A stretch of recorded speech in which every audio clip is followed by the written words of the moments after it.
बिहार के गोपालगंज विधानसभा 101 में उपचुनाव है। ओवैसी की पार्टी एआईएमआईएम ने भी अपने प्रत्याशी के नाम का घोषणा कर दी है।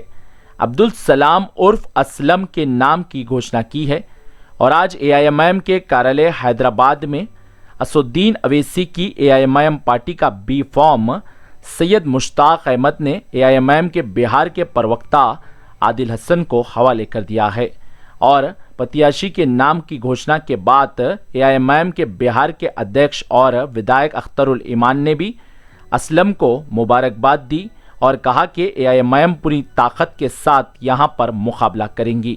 अख्तरुल ईमान ने कहा कि हमारे 4 विधायक चले गए लेकिन हमें कोई परवाह नहीं, हमारे साथ जनता है, हम हर चुनाव में हिस्सा लेंगे और बिहार में एआईएमआईएम ज़रूर अपना परचम लहराएंगी। अख्तरुल ईमान ने यह भी कहा कि गोपालगंज विधानसभा में हम पूरी ताकत झोंकेंगे और यहां से जीत हमारे प्रत्याशी को किसी भी हाल में दिलाने की पूरी कोशिश करेंगे। गोपालगंज से एआईएमआईएम ने अपने प्रत्याशी की घोषणा की, उसके बाद गोपालगंज विधानसभा में भी एआईएमआईएम के लिए उत्साह देखा गया। एआईएमआईएम के बिहार के प्रवक्ता आदिल हसन ने भी भारत की तरक्की से बात करते हुए देश के गृह मंत्री अमित शाह पर टिप्पणी की। आदिल हसन ने कहा कि बिहार में देश के गृह मंत्री अमित शाह आए थे, भाषण दिए, सबकी नजरें टिकी थी, लेकिन अमित शाह इधर उधर की बात करे और नीतीश कुमार पर टिप्पणी करके अपना भाषण खत्म करके चले गए।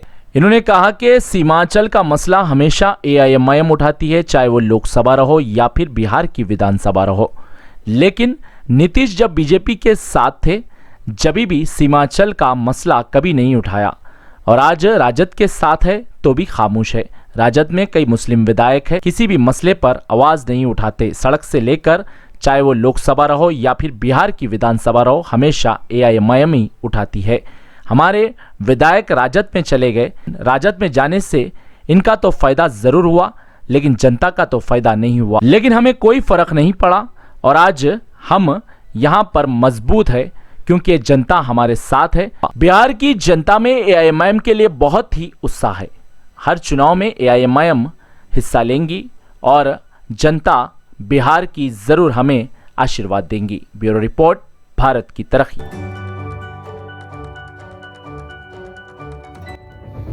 गोपालगंज उपचुनाव में पार्टी ने अपना उम्मीदवार खड़ा करने का फैसला किया है। एमआईएम के जो पदाधिकारी वहां पर हैं, जो समर्थक हैं, उनकी बड़ी ख्वाहिश है कि वहां अक़लियतों और पिछड़ों को सही नुमाइंदगी नहीं मिल रही है और वक्त का तकाजा है कि पार्टी वहां इलेक्शन लड़े। चुनांचे बिहार में आए थे क्योंकि अमित शाह का नाम नफरत के सौदागर से जुड़ता है। अमित शाह तड़ीपार भी हैं, उच्च न्यायालय जो है उन्होंने तड़ीपार भी किया था और वो थे, लेकिन अमित शाह भी वक्त के गृह मंत्री हैं। तो अमित शाह का जो ड्यूटी है कि चाइना में घुस रहा है, इंडिया में चाइनीज सिपाही घुस रहे हैं, उस पर देखना हर जगह मॉब लिंचिंग हो रहा है।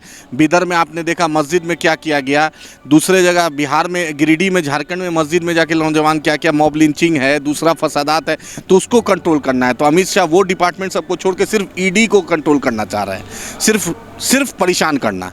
अमित शाह मतलब परेशानी। आपने बिहार में आए, सीमांचल एक बिहार का बहुत ही अमन पुरसुकून इलाका है, लेकिन वहाँ पर आ रहे हैं ज़बरदस्ती। उन्होंने बोल दिया कि यहाँ एयरपोर्ट चालू हो गया, जबकि जिस एयरपोर्ट पे वो उतरे थे वो खुद नॉन ऑपरेशनल था। अभी ज़मीन जो है ट्रांसफ़र हुई है एयरपोर्ट अथॉरिटी ऑफ इंडिया को, उसके बाद फैसला उसको जल्दी कराने को प्रधानमंत्री ने 2013 में भाषण में बोला था, 2015 में बोला था, मैं बिहार में पटना के बाद अगर दूसरा कोई एयरपोर्ट ऑपरेशनल होगा तो वो पूर्णिया का होगा। लेकिन इनके वादे तो जुमले होते हैं। आपने देखा 15 लाख नौकरी की बात, 15 लाख रुपया की बात, 2 करोड़ रोजगार की बात, महंगाई पे कुछ नहीं बोलेंगे, लेकिन जहाँ नफरत की सौदागरी है वहाँ अमित शाह बोलेंगे।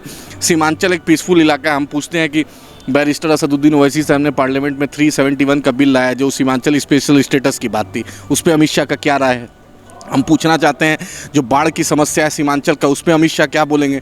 अलीगढ़ मुस्लिम यूनिवर्सिटी को फंड 1 रुपया नहीं मिला है 2014 से, जब से इस सरकार में है, उस पर अमित शाह क्या बोलेंगे? सीमांचल में जो डेवलपमेंट का, प्रोग्रेस का, प्रॉस्पेरिटी की बात है उस पर अमित शाह क्या बोलेंगे? सीमांचल के लोगों का हाई कोर्ट बेंच का मांग है पूर्णिया में, उस पर क्या बोलेंगे? सीमांचल महानंदा बेसिन जो है वहाँ की बाढ़ की समस्या को ख़त्म करे, उस पर अमित शाह क्या बोलेंगे? अमित शाह जो कोसी जो पूरा इलाका है उसमें सबसे अच्छा जूट की खेती होती है, उसमें अच्छा पाइनएप्पल की खेती होती है, उसमें केला की खेती होती है, उसमें चाय पत्ती की खेती है, उस पर अमित शाह क्या बोलेंगे? लेकिन अमित शाह उस पर कुछ नहीं बोलेंगे। अमित शाह सिर्फ एक ही बात बोलेंगे कि कहाँ पे नफरत कैसे बढ़े, जहर कैसे बढ़े, दो समुदाय में, दो लोगों में कैसे दूरियां बढ़े, यही अमित शाह का रोल हो गया।